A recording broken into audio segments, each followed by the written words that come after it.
इस खास प्रोग्राम में मेरी प्रार्थना स्वीकार हो और आप देख रहे हैं हमारा खास शो प्रार्थना स्वीकार हो। मैं हूं आपके साथ प्रीति चौहान। इस बार का नवरात्र का उत्सव 9 दिनों का नहीं बल्कि सिर्फ 8 दिनों तक ही चलेगा। तृतीया और चतुर्थी तिथि एक साथ पड़ने से एक तिथि कम हो गई है। कहा जाता है मार्कंडेय पुराण के अनुसार तृतीया तिथि के दिन मां चंद्रघंटा की पूजा का जो विधान है वो मां का ये स्वरूप सर्व बाधा का नाश करने वाला माना जाता है, जिनकी आराधना से साधक पराक्रमी और निर्भीक बनता है।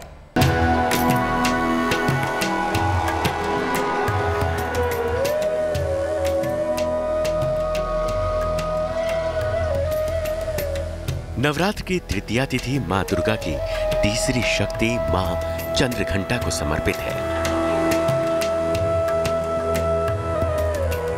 मां चंद्रघंटा की आराधना से साधक के समस्त पाप बाधाएं खत्म हो जाती हैं।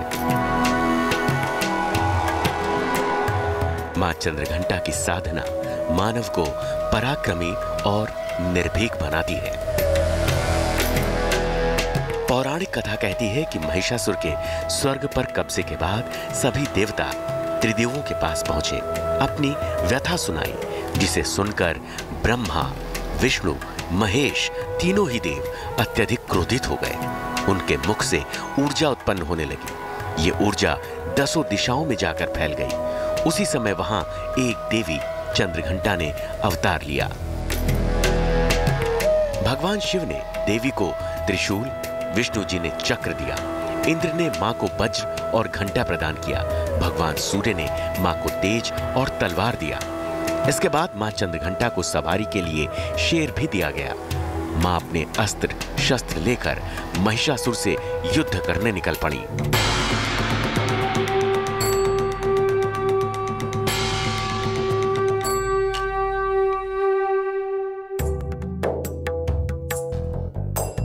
मान्यता है कि मां सती ने इसी स्वरूप में चंद्रमौली शिव को पति के रूप में पाया था, इसीलिए उनको चंद्रघंटा कहा गया।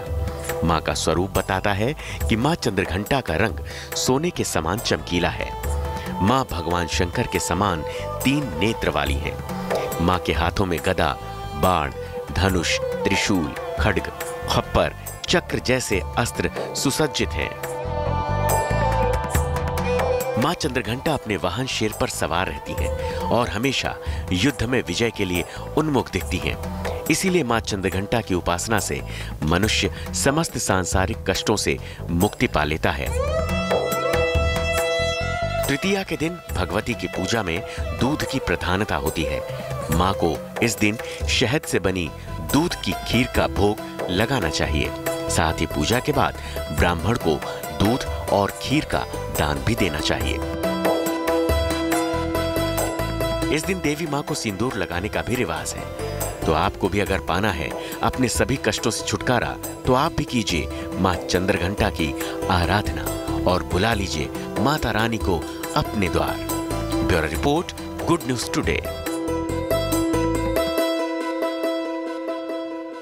और आज के आध्यात्म के इस सफर में हम आपको लिए चल रहे हैं मां ज्वाला देवी के दरबार में, जहां मां के विग्रह की नहीं बल्कि धरती से निकलती 9 ज्वालाओं की पूजा उपासना की जाती है।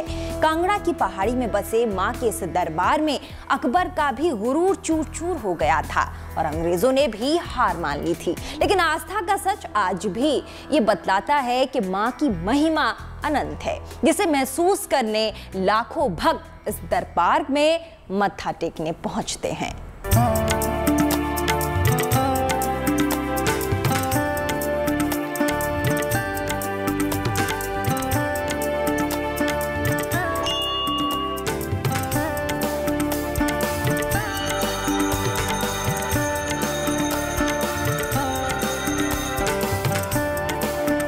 सती की जीवा गिरी थी, उसी जीवा से यहाँ पर ज्वाला जलती है और ज्वाला जो है साक्षात रूप से माँ अपने भक्तों को दर्शन देती हैं।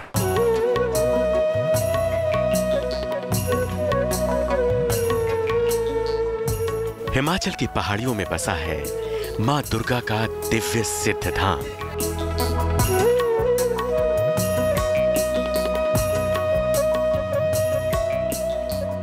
52 शक्तिपीठों में एक है मां का ये दरबार, जो कहलाता है ज्वालामुखी माता का सांचा दरबार।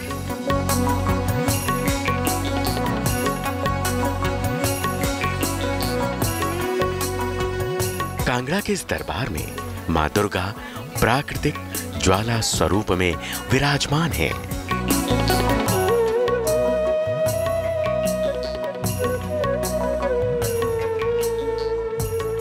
मां के इस दरबार में ये अग्नि की ज्वाला कहां से प्रकट होती है, इसका रहस्य आज तक किसी को समझ में नहीं आया। मां ज्वाला देवी अग्नि की लौ के स्वरूप में साल के हर दिन हर वक्त भक्तों को दर्शन देती हैं।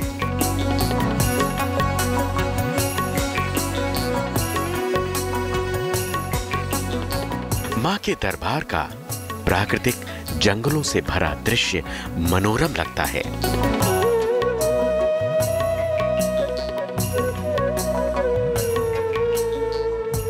मन में आस्था की डोर थामे, हाथों में मन्नत का नारियल लिए, भक्त मां के दरबार में मां के जयकारे के साथ बढ़ते जाते हैं।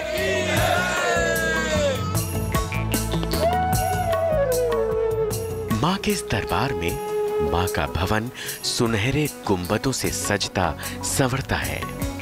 मां के भवन की छत पर सजे 5 छोटे बड़े गुंबद मां की आभा की तरह ही दीप्तमान रहते हैं।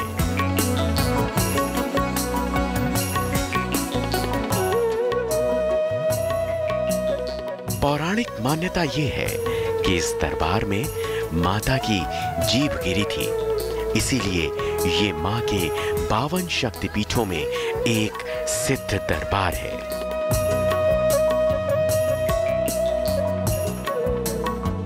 शक्तिपीठ ज्वालामुखी में मां सती की यहाँ पर जीवा गिरी थी। जिस प्रकार अन्य शक्तिपीठों में सती के अंग गिरे थे, उसी प्रकार वहाँ शक्तिपीठ बन गए। तो हिमाचल के जिला कांगड़ा में ये इसको जलंधर पीठ भी कहा जाता है। और यहाँ पर जो है माता सती की जीवा गिरी थी, उसी जीवा से यहाँ पर ज्वाला जलती है और ज्वाला जो है साक्षात रूप से माँ अपने भक्तों को दर्शन देती हैं।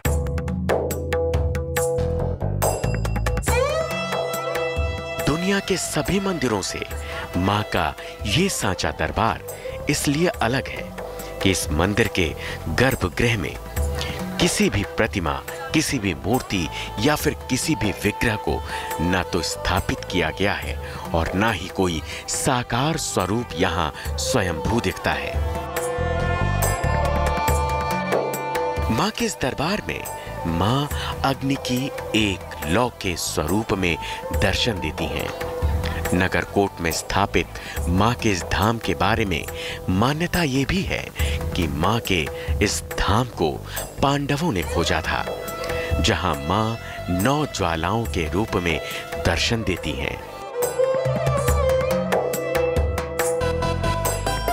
मां के इस दरबार में जलने वाली 9 ज्योतियों को महाकाली, अन्नपूर्णा, चंडी, हिंगलाज, विंध्यवासिनी, महालक्ष्मी, सरस्वती, अंबिका और अंजना देवी का प्रतीक मानकर पूजा जाता है।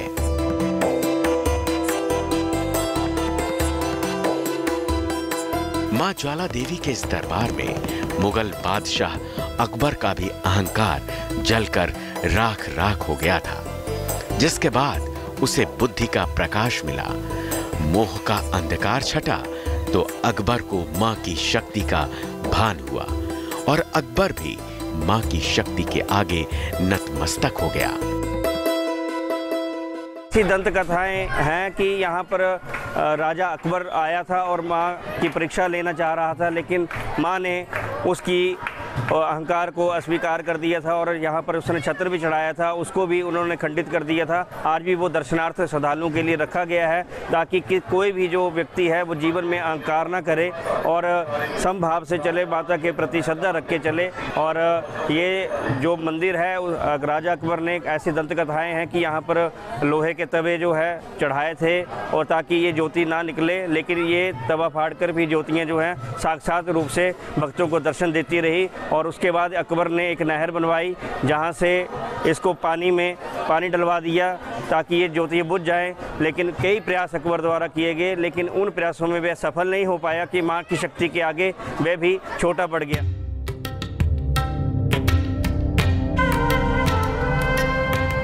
सात 700 साल पुरानी अकबर की वो निशानियां आज भी मां के इस दरबार में देखने को मिलती हैं।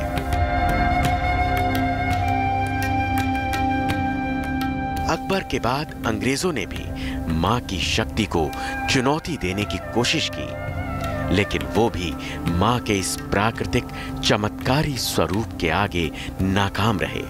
मां ज्वाला देवी का ये सिद्धपीठ आज भी विज्ञान के लिए चुनौती बना है।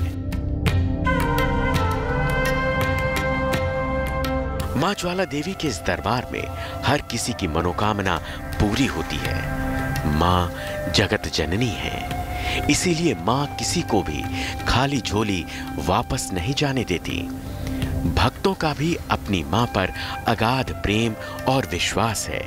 यहाँ आने वाला हर कोई जानता है कि जैसे कोई मां अपने बच्चे की हर एक कामना पूरी करती है, वैसे ही मां ज्वाला भी अपने भक्तों की हर मनोकामना को पूर्ण करती हैं।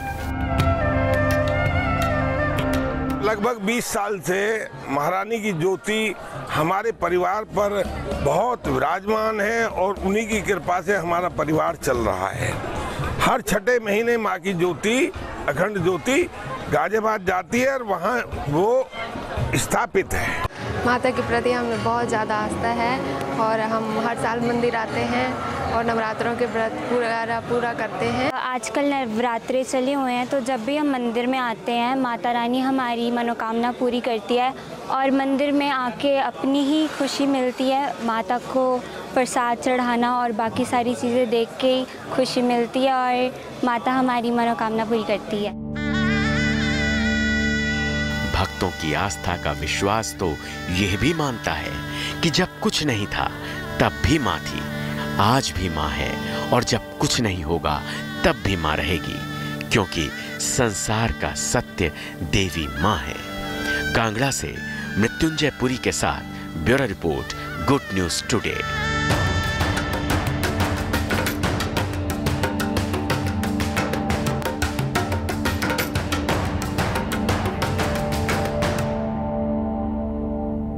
देखिए, नवरात्र की चतुर्थी तिथि मां कुष्मांडा को समर्पित होती है। मान्यता है कि मां कुष्मांडा से इस बार ब्रह्मांड का निर्माण हुआ है। मां कुष्मांडा सर्वसिद्धियां प्रदान करने वाली हैं, तो इस नवरात्र आप भी कीजिए मां की आराधना और मां को बुला लीजिए अपने द्वार।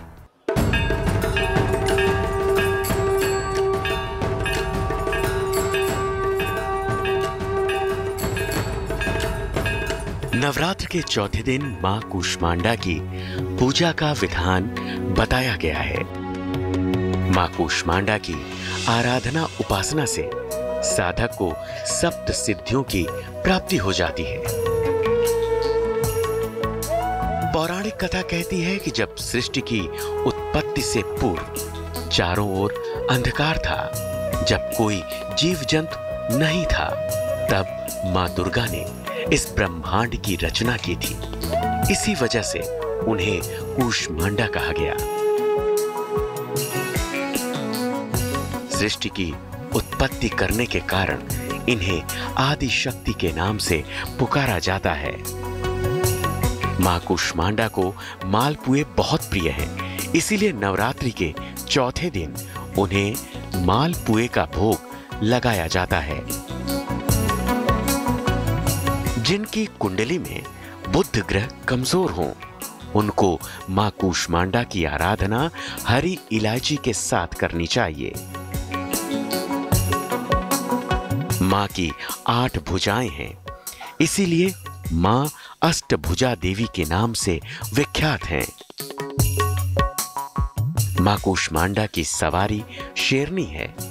उनके चारों दाहिने हाथों में कमंडल, धनुष, बाण, कमल स्थित है, जबकि चारों बाएं हाथ में जपने वाली माला, गदा, अमृत कलश और चक्र होता है।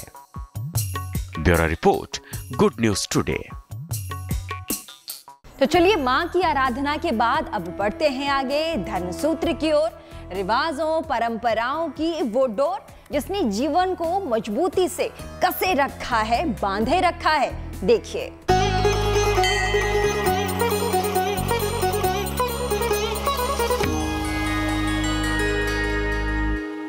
देखिए, भोजन तो सभी को चाहिए। हम लोग भी कलौ अन्नमया प्राणः ऐसा कहा जाता है। कली युग में हमारे जो प्राण हैं वो बिना अन्न के नहीं रह सकते। अन्न हम सबको चाहिए। और भगवान की भी जब हम पूजा करते हैं, उनको अपने ही समान, जैसे अपने को सब कुछ हम लोग समर्पित करते हैं, उसी तरह परमात्मा को भी स्नान पूजा में सारे जो उपचार हैं, वस्त्र यज्ञोपवीत आदि सब समर्पित करते हैं। तो उसी क्रम में उन्हें प्रसाद या भोग वो भी अर्पित किया जाता है। वो उनका भोजन है। और भगवान उस भोजन को साक्षात ग्रहण नहीं करते, केवल उसको सूंघते हैं। उसका जो उसकी जो स्वाद है, आस्वाद है, उसको गंध के रूप में वो ग्रहण करते हैं और फिर वो प्रसाद के रूप में हम लोगों को प्राप्त होता है। तो प्रार्थना हो स्वीकार में फिलहाल के लिए बस इतना ही। इसी के साथ आज हमने ज्वाला देवी के दर्शन आपको कराए, लेकिन कल फिर से हम हाजिर होंगे और आपको दिखाएंगे 9 देवी के स्वरूपों में से एक देवी के दर्शन आपको कराएंगे और स्वरूप पर बातचीत करेंगे, बताएंगे क्या कुछ उसके पीछे राज है। तब तक के लिए देखते रहिए, कहीं मत जाइएगा। आपका अपना चैनल गुड न्यूज टुडे।